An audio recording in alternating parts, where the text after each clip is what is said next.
Napakahirap talaga ang ensayo sa mga pro Ronald Uranza, Joshua Pascual, Marcelo Felipe, the Eagle of the Mountain. Mapapalaban siya rito ngayon sa mga sprinter at sa sungay.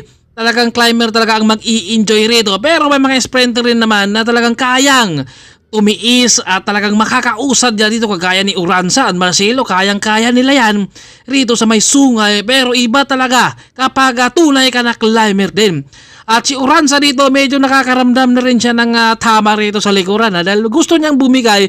Pero ang mahalaga dito ay kailangan mong tiisin na hindi ka talaga basta bumigay. Kapag nakakaramdam ka ng pagod, kailangan mo talagang sanayin na hindi ka dapat bibigay kaagad yan. Kung baka lalaban, kung baka para sa bayan. Itong pambato natin ng mga Pilipinas. Kung baka syempre ito yung mga malalakas natin. At grabe yung kanang ensayo ha.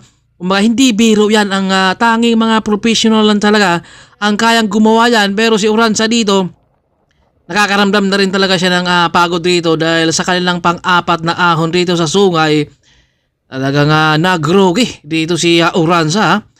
Pero humabol at sumubok pa rin siya dito na talagang kailangang tiisin kung makakayanan pa dito ni Uranza dahil dapat talaga hindi bibigay. Ito talaga yung mga pro dahil syempre kaya nga magtiis yan sila dahil makakahabol talaga dito yung Eagle of the Mountain, Joshua Pascual at si Marcelo Felipe. Napakalakas yan, umahon rin.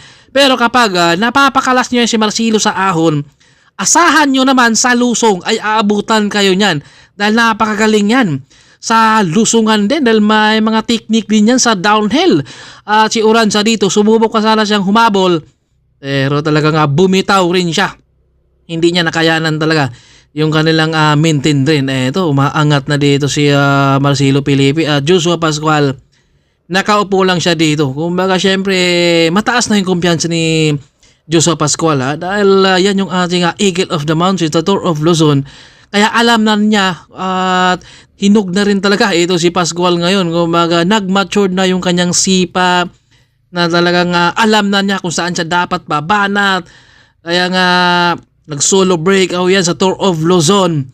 Kumbaga dito sa sungay, ito yung masarap na pag-iinsayuhan sa mga climber. Dahil napakatindi yung ahon na dito, hindi mo pwedeng bibiglain mo. Kailangan meron ka talagang technique rin dito 18 kipets. Marcelo Felipe ang nakabunga dyan nasa likuran. Itong si Pascual. Grabe umahon yan si Marcelo. Baga nakuha ang galaw ni Marcelo ni Darius din. Villa Senior. Yan yung mga sipaan niya at aabutan natin. Si Lizardo sa harapan. Grabe napakatarik yan dito. Pero kita nyo naman yung mga ahon nila dito. Pascual nasa likod, Marcelo Felipe ang nasa harapan. 11 kipets, 9 kipets sa ahon. Grabe, napakatarik talaga to. Kaya napakatindi din yung mga climber talaga. Tiis ang kailangan. Alam naman natin na napapagod rin to sila dahil hindi naman to mga robot. Pero kailangan lang tiisin rin para masanay din yung talagang katawan mo. Grabe yan si Pascual, umahon talaga ngayon. Kumbaga nag-peak siya, kumbaga nag-mature na. Kumbaga syempre sa araw-araw talaga na pag-ensayo mo sa ahon, doon mo talaga makukuha rin yung mga technique rin. Ito inabot natin. Si Lizardo, Pascual, wala nang trangkuhan. 15 kph. Dito sa ahon talaga hindi ka pwedeng tumutok. Sariling sikap talaga ang kailangan mo dito para ikaw ay nakakausad. 13 kph. Grabe, napakatarik talaga. Kita natin rito na mahirap talaga umusad rito ang mga sprinter. Pero lamang talaga mga climber. Kita nyo naman si Pascual, nakaupo lang rito. At napakatindi rin yung giling ni Pascual. May laman kasi. Kumbaga, mabigat yan talunin.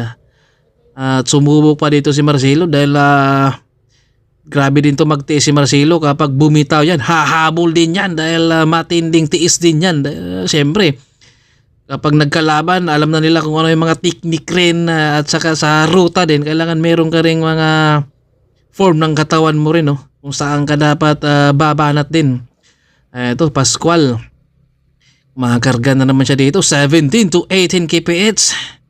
Grabe yung katawan ni Pascual. Para nakaupo lang talaga siya dito. Hindi talaga magalaw, Parang hita lang talaga ang gumagalaw rito ni Pascual. Ito talaga yung mga time trialist din.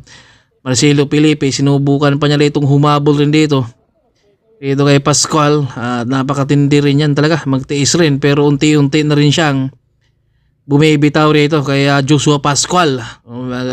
Tiis talaga, no? Ang mahalaga, hindi ka talaga basta bumibigay ng basta lang. Dahil syempre, napakahirap. Kailangan sanayin talaga yung katawan mo at aabutan natin. Itong si Navarra at si Naslim, nauna yan silang binitawan rito. Pero kinakargahan na dito, 22. Kinakargahan dito ni Pascual dahil natatanaw niya yung dalawa. So talaga mapapalaban dito. Ngayon si Pascual ngayon, ay abutan niya dito ngayon. No?